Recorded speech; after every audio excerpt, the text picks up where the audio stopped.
John's beloved family, Mrs. McCain, to Cindy and the McCain children, President and Mrs. Bush, President and Secretary Clinton, Vice President and Mrs. Biden, Vice President Ms. Cheney, Vice President Gore, and as John would say, my friends. We come to celebrate an extraordinary man, a warrior, a statesman, a patriot, who embodied so much that is best in America. President Bush and I are among the fortunate few who competed against John at the highest levels of politics. He made us better presidents, just as he made the Senate better, just as he made this country better. So for someone like John to ask you, while he's still alive, to stand and speak of him when he's gone is a precious and singular honor. Now, when John called me with that request earlier this year, I'll admit sadness and also a certain surprise. But after our conversation ended, I realized how well it captured some of John's essential qualities. To start with, John liked being unpredictable, even a little contrarian. He had no interest in conforming to some prepackaged version of what a senator should be, and he didn't want a memorial that was going to be prepackaged either. It also showed John's disdain for self-pity. He had been to hell and back, and yet somehow never lost his energy or his optimism or his zest for life. So cancer did not scare him, and he would maintain that buoyant spirit to the very end, too stubborn to sit still, opinionated as ever, fiercely devoted to his friends, and most of all to his family. It showed his irreverence, his sense of humor, a little bit of a mischievous streak. After all, what better way to get a last laugh than to make George and I say nice things about him to a national audience?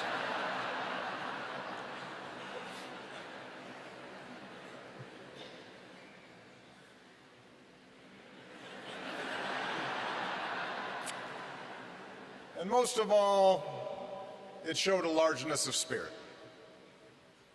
an ability to see past differences in search of common ground.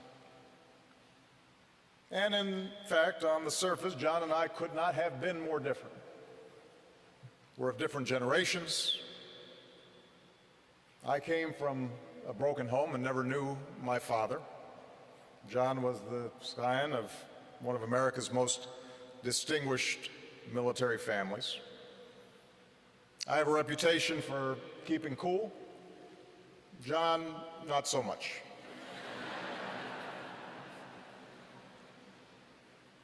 We were standard bearers of different American political traditions, and throughout my presidency, John never hesitated to tell me when he thought I was screwing up, which by his calculation was about once a day.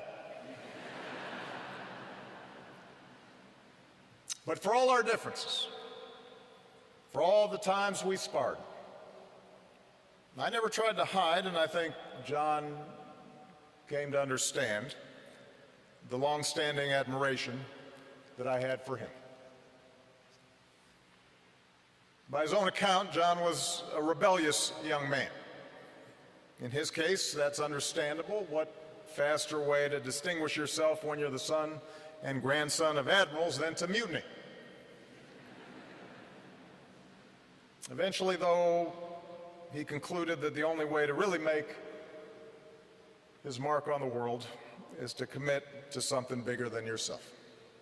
And for John, that meant answering the highest of callings, serving his country in a time of war. Others this week and this morning have spoken to the depths of his torment and the depths of his courage there in the cells of Hanoi, when day after day, year after year, that youthful iron was tempered into steel. And it brings to mind something that Hemingway wrote in the book that Megan referred to, his favorite book. Today is only one day in all the days that will ever be. But what will happen in all the other days that ever come can depend on what you do today. In captivity, John learned, in ways that few of us ever will, the meaning of those words. How each moment, each day, each choice is a test. And John McCain passed that test again and again and again. And that's why when John spoke of virtues like service and duty, it didn't ring hollow. They weren't just words to him. It was a truth that he had lived and for which he was prepared to die. And it forced even the most cynical to consider, what were we doing for our country? What might we risk everything for? Now, much has been said this week about what a maverick John was. Now, in fact, John was a pretty conservative guy. Trust me, I was on the receiving end of some of those votes. But he did understand that some principles transcend politics, that some values transcend party. He considered it part of his duty to uphold those principles and uphold those values. John cared about the institutions of self-government, our Constitution, our Bill of Rights, rule of law, separation of powers, even the arcane rules and procedures of the Senate. He knew that in a nation as big and boisterous and diverse as ours, those institutions, those rules, those norms are what bind us together. They give shape and order to our common life. Even when we disagree, especially when we disagree. John believed in honest argument and hearing other views. He understood that if we get in the habit of bending the truth to suit political expediency or party orthodoxy, our democracy will not work. That's why he was willing to buck his own party at times, occasionally work across the aisle on campaign finance reform and immigration reform. That's why he championed a free and independent press as vital to our democratic debate. And the fact that it earned him some good coverage didn't hurt either.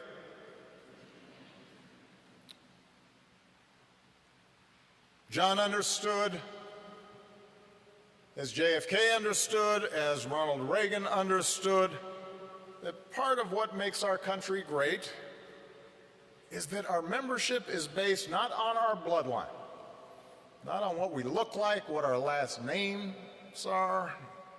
It's not based on where our parents or grandparents came from or how recently they arrived, but on adherence to a common creed, that all of us are created equal. endowed by our Creator with certain inalienable rights. It's been mentioned today,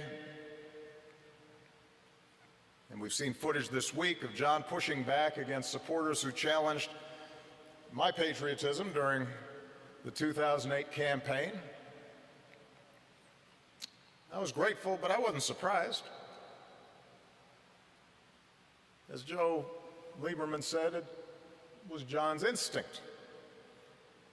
I never saw John treat anyone differently because of their race or religion or gender.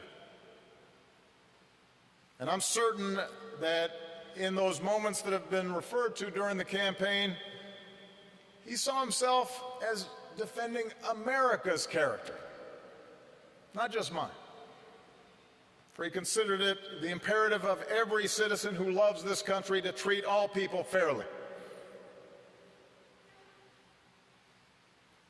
And finally, while John and I disagreed on all kinds of foreign policy issues, we stood together on America's role as the one indispensable nation, believing that with great power and great blessings comes great responsibility. That burden is borne most heavily by our men and women in uniform. Service members like Doug, and Jimmy, and Jack, who followed their father's footsteps, as well as the families who serve alongside our troops. But John understood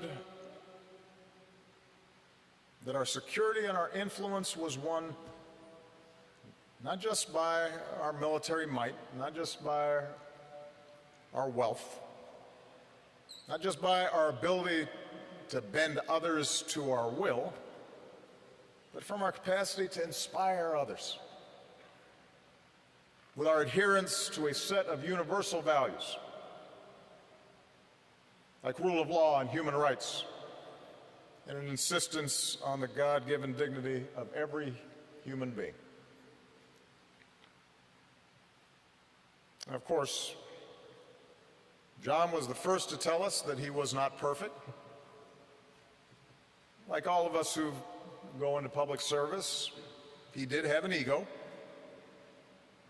Like all of us, there was no doubt some votes he cast, some compromises he struck, some decisions he made that he wished he could have back. It's no secret, it's been mentioned, that he had a temper. And when it flared up, it was a force of nature, a wonder to behold. His jaw grinding, his face reddening, his eyes boring a hole right through you. Not that I ever experienced it firsthand, mind you.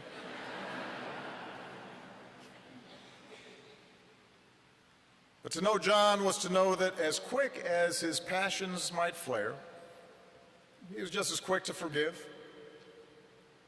and ask for forgiveness. He knew more than most his own flaws and his blind spots. And he knew how to laugh at himself. And that self-awareness made him all the more compelling. We didn't advertise it, but every so often over the course of my presidency, John would come over to the White House, and we'd just sit and talk in the Oval Office, just the two of us. We'd talk about policy, and we'd talk about family, and we'd talk about the state of our politics. And our disagreements didn't go away during these private conversations. Those were real, and they were often deep. But we enjoyed the time we shared away from the bright lights. And we laughed with each other. And we learned from each other. And we never doubted the other man's sincerity or the other man's patriotism, or that when all was said and done, we were on the same team. We never doubted we were on the same team. For all of our differences, we shared a fidelity to the ideals for which generations of Americans have marched and fought and sacrificed and given their lives. We considered our political battles a privilege, an opportunity to serve as stewards of those ideals here at home and to do our best to advance them around the world. We saw this country as a place where anything is possible. And citizenship is an obligation to ensure it forever remains that way. And more than once during his career, John drew comparisons to Teddy Roosevelt. And I'm sure it's been noted that Roosevelt's "man in the arena" oration seems tailored to John. Most of you know it. Roosevelt speaks of those who strive, who dare to do great things, who sometimes win and sometimes come up short, but always relish a good fight. A contrast to those cold, timid souls who know neither victory nor defeat. Isn't that the spirit we celebrate this week? That striving to be better, to do better, to be worthy of the great inheritance that our founders bestowed.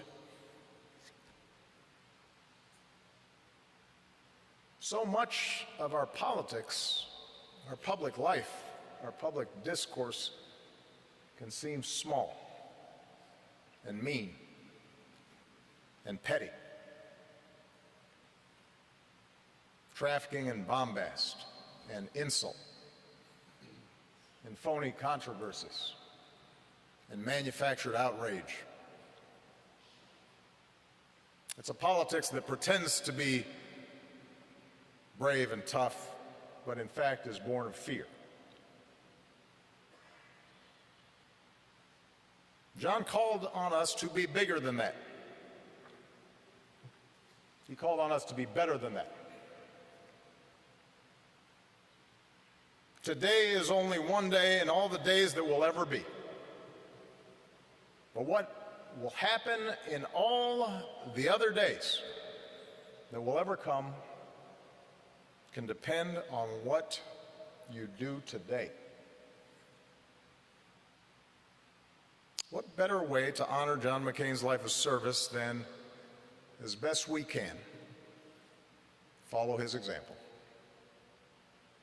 To prove that the willingness to get in the arena and fight for this country is not reserved for the few, it is open to all of us. That in fact it's demanded of all of us as citizens of this great republic.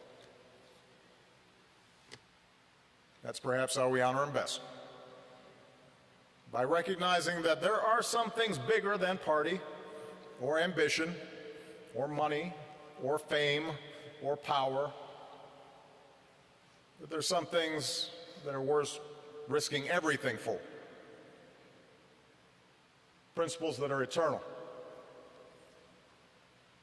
Truths that are abiding.